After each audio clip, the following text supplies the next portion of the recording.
Hey friends, welcome back to Finance Decoded. Here's a question worth sitting with. Have you ever paid off your credit card debt, and then found yourself right back where you started, just a few months later? If that sounds familiar, you're not alone. Millions of Americans are stuck in what's called the debt cycle trap, and most of them have no idea it even has a name. Here's how it works. You rack up some debt. It starts to feel heavy, so you panic and throw everything you've got at it. You pay it down. You feel relief, maybe even pride. And then life happens. A car repair. A medical bill.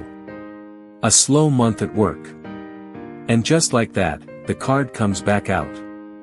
The cycle resets. This isn't about being reckless with money. Most people caught in this trap aren't irresponsible, they're reactive. There's no system in place to catch them before they fall back in. And that's the real insight here. This isn't a discipline problem. It's a framework problem. So let's fix that. Here's a 3-part framework to actually break the debt cycle trap, for good. Step 1, the buffer rule. Most people go straight from debt-free to spending normally, with zero cushion in between.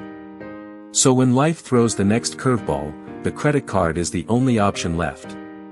The buffer rule says, before you celebrate paying off debt, build a 1-month expense buffer first. Even $500 sitting untouched can break the emergency to credit card reflex.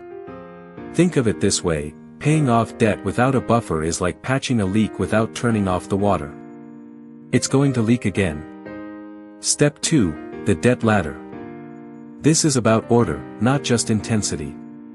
Most advice tells you to either attack your biggest debt first, which can kill motivation fast, or your smallest debt first, which sometimes ignores what interest is actually costing you. The debt ladder blends both.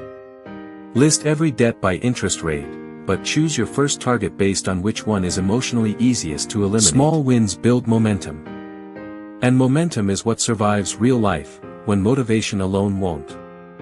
Money decisions were never just math. If they were, nobody would be stuck in this cycle in the first place. Step 3, the trigger audit. This is the step almost everyone skips.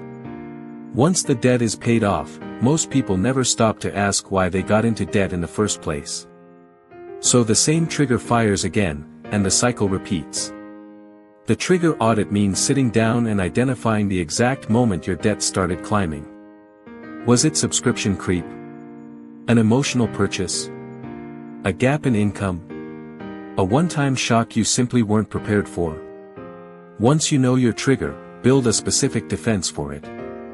Not a vague goal like spend less, a targeted fix. Emotional spending. Build a cooling-off rule before every non-essential purchase. Income gap. Make your buffer bigger. Subscription creep. Audit your recurring charges every quarter. Here's the real truth, the debt cycle trap was never really about debt. Debt is just the symptom. The actual issue is that nothing was ever built to prevent round 2. And here's the boring secret behind all of this, a 1-month buffer, sitting untouched, is often the single biggest reason someone stays out of revolving debt for years. It's not exciting. It's not a quick win.